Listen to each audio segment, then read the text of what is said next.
that UAS can do. To define a UAS project that you're going to flesh out for the course of the semester, with, you're there with having, probably barely having an understanding of what a UAS project really is. So this page is really just an example. It sort of talks about what a UAS project is and then gives us a few examples, just to sort of open your mind. Excuse me. And really what you could do is you could take this page and you could Google individual specific things on this page to sort of dig up a little more information about what's interesting to you. The UAS project is completed to satisfy a set of objectives, okay? And this is very important. We're going to talk about UAS projects for a minute here, but then we're going to directly get into the principles of the project, okay? And you guys are required to define principle number 1 in about a week. So we're gonna spend most of our time today talking about principle number 1. Maybe. All right. So typically, UAS projects center around a common location or task.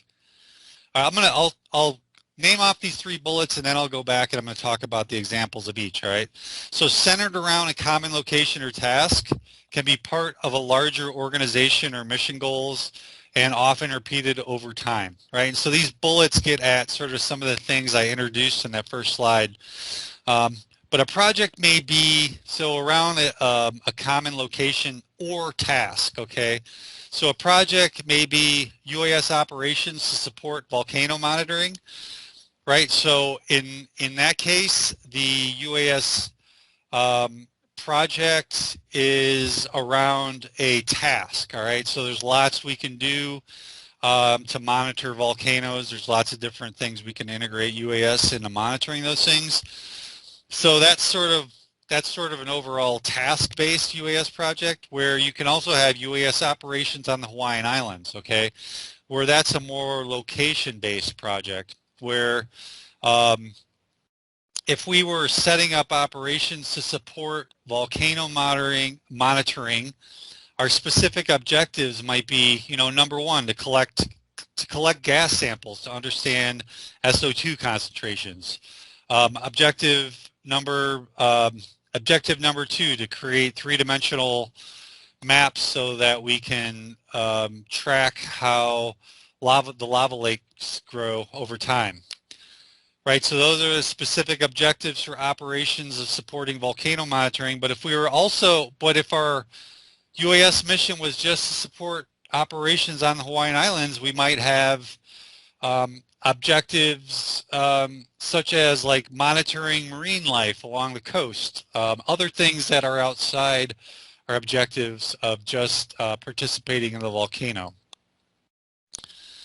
So part of the larger organization or mission goals, and this is where I really just want you guys to have this understanding that so the UAS project is just one aspect of the science of monitoring volcanic eruptions, right? So we can be part of Department of Interior, like me, right? So if I'm a UAS pilot, and my goal is to support the U.S. Geological Survey in their monitoring of volcanic eruptions, yes, I might fly my UAS to support that mission, but that's not all I do for them, right? I might haul equipment from the truck.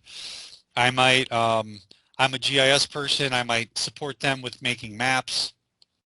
And we just need to realize that we might be part of an organization where our goal is to fly UAS to support a mission, but our goal might also be larger, and occasionally we use UAS as a tool to accomplish the overall goal. Again, like these are very minute differences, but they make a big difference into what our responsibilities are, and what we need to be, the kind of equipment we need to have, the kind of response we need to have for the UAS project. So let me jump down here, talk about, so what's the difference between a mission and a project? And some people use these terms interchangeably. I think of the term project as an overall goal, um, where like that might exist for years. All right, um, so if we stay on the trend of the volcanic eruption, right? So Kilauea erupted in May of 2018 and then ended around the beginning of September 2018. So you could call that entire time frame maybe the project, right?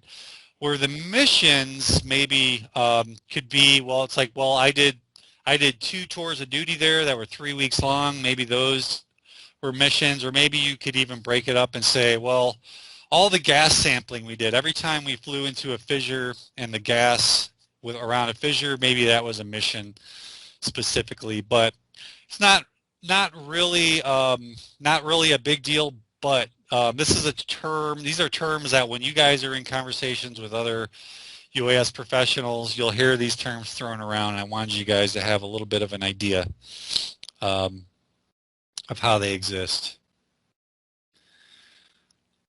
Okay. So a few examples, and here's where if any of this stuff is of interest to you, or if you don't know what some of these things are, these are things you can all like just throw into Google and throw the word UAS in front of it or behind it and just see what comes up to get an idea about what's out there.